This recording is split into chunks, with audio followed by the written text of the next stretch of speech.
So, the first topic I will be talking about is the far field. At certain distance from the antenna, we measure most of its parameter, and that is coming in the far field region. Basically, the far field, it is of two types. Basically, I will say it is having a near field or far field. So in the near field as well, we are having two types. It is one is reactive and other is radiative near field. The second name of the far field is called as Fraunhofer region, and the second name for the radiative near field is known as Fresnel region. Parameters such as gain, directional pattern, or I can say radiation pattern, which means directivity, the side lobe levels are measured in the far field distance. Here, D represents the maximum linear dimension of the antenna.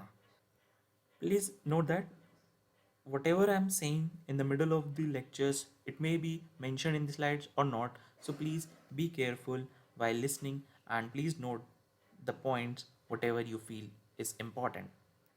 So here, this D triangle of pink color depicts the antenna where D is having a maximum linear dimension, denotes the D, and 2D square by lambda denotes the formula for the far field distance, and 0.62 under root D cube by lambda denotes the distance for reactive near field.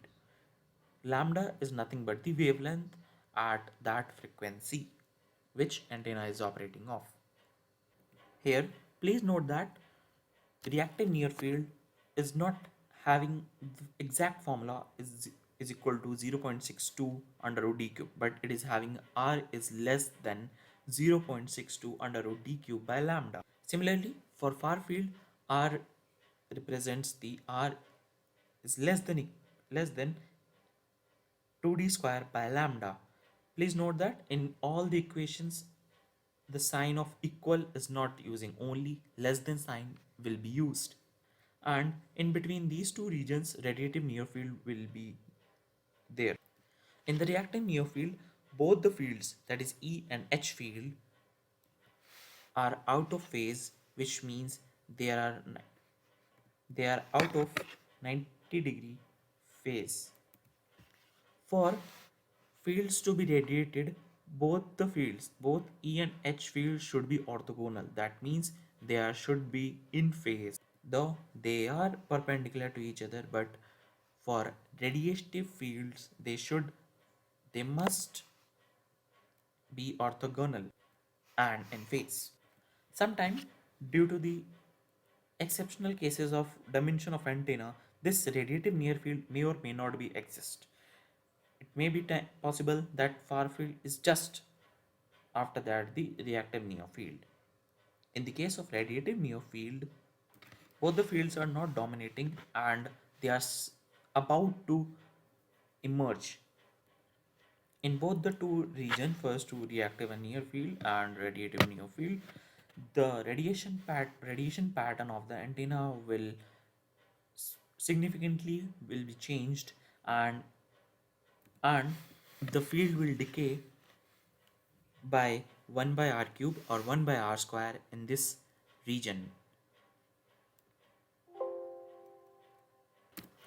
Please note that the formula which I have told, that for far field the r is less than, it will be r greater than 2d square by lambda, because till the 2d square by lambda it will have a still be the fields will be not dominating and it will be in a near field region only. That's why the far field needs to be considered beyond 2d square by lambda, and in the case of far field, the field will decay by the ratio of 1 by r square and 1 by r cube, and we will only be left with the 1 by r, which means from this time the fields will not change significantly and will be having the final radiation pattern. And that's why, as I've said, that radiation pattern, the directivity and all the parameters will be calculated in this region.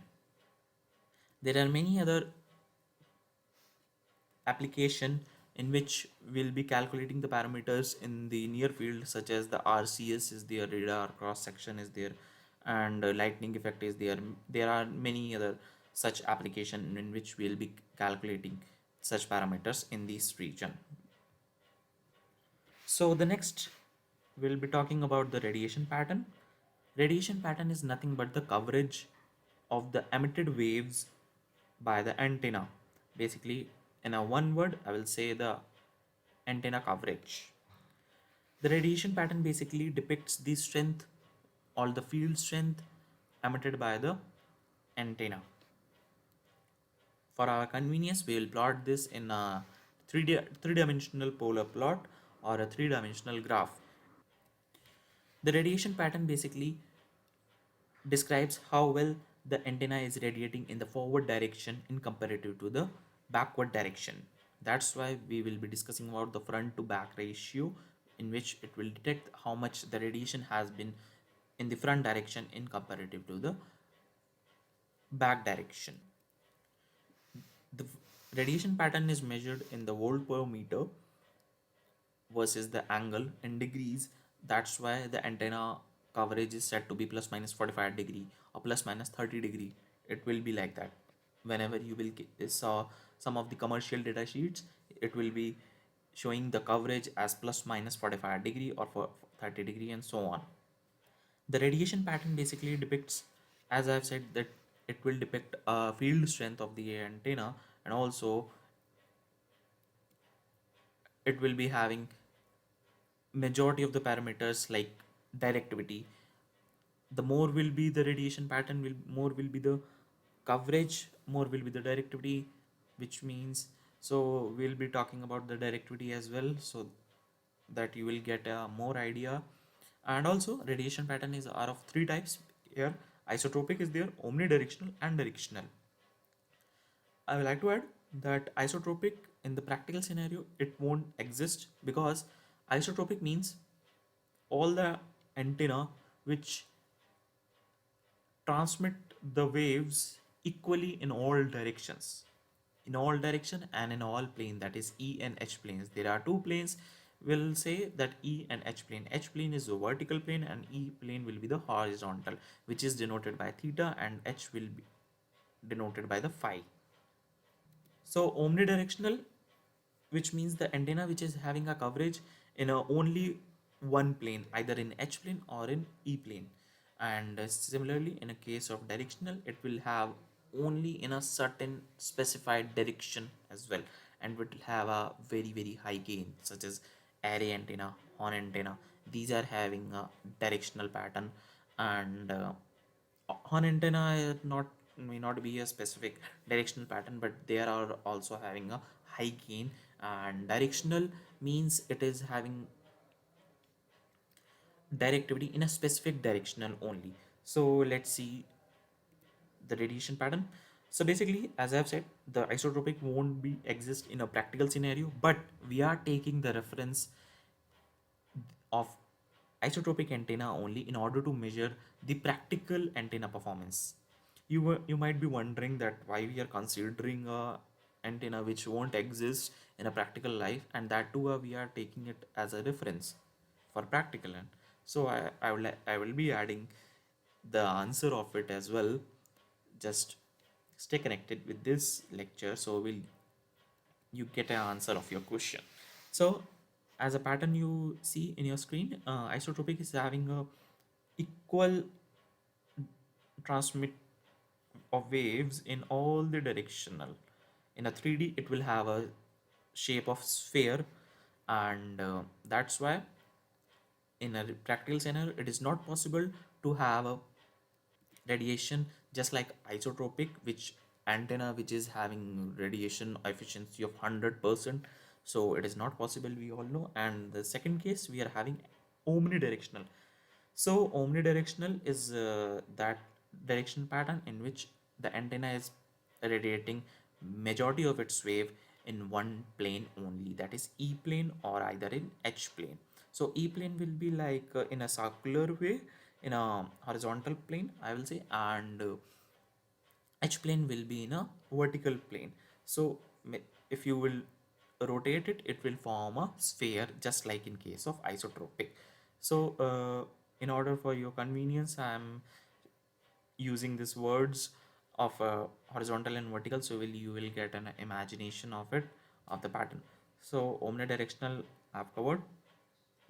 You might see this the pattern of the omnidirectional, and then third one will be coming about the directional pattern, in which the radiation of the field waves in only in the specific direction, and whatever the lobes you are other radiated fields you are showing here, you are seeing here, so these are all unwanted radiation emitted by this antenna, and that too in the research field we will be focusing on that, so that how we can achieve more and more directional pattern of the antenna by reducing these unwanted radiated waves, how to decrease these emitted waves and the unwanted power concentration of this radiation, which is known as the minor lobes. So I will be talking separately for that as well in a separate slide. So let's these are the definition for your convenience, so that you can note down. In this type isotropic, as I've said, it will have a directional in all direction at an equal amount. So omnidirectional, it will have either in E field or H field, and the examples, few examples for a omnidirectional I have mentioned here as a dipole antenna or the monopole antenna, etc. And the directional pattern, we'll be having about the large antenna array, they are having directional pattern and with a high gain as well. We'll be surely looking for that as well in the upcoming sessions. Here in the front beam, which means the radiation in the front direction, it means. So let's see one of the directional pattern, so that you can have more idea on it. So let's see, we're having a main beam in this form, just like some oval shape, and which means it is having a radiation pattern in a specific direction. That's why it is we call as a directional radiation pattern. And in this main beam only, most of the radiated power by the antenna will be concentrated in this only. And the short, these small lobes which are coming, it will called as the side lobe levels, which is having unwanted radiated power and which is of no use at all, because at the receiver side these side lobe will not be going to be detected by the receiver. So this is the axis, antenna axis, which we call, or sometimes in the case of array we call as array axis, and this is, as I have told you, that it is a main lobe. And here we are having some two parameters, that is half power beam width and first null beam width, which is abbreviated here as BWFN, or sometimes it is also abbreviated as FNBW. So beam width between first nulls and half power, that I have told you, half power beam width for left and right, and half power depicts at the point of a radiation in the main beam, in which it is having a half of the total power radiated from the antenna. It depicts the point where the 50% of the value is depicted of total power. Note that minor lobes are also called as side lobe levels, which I have told you, and some back radiation will be like this by the antenna because of the emerging of radiated fields which are unwanted, because as usual and generally we want our antenna to perform in a more better in a front direction rather than in a back direction, because the desired direction obviously will be lying in the front direction only. So from the next lecture we'll be talking about the beam width and other parameters. Thanks.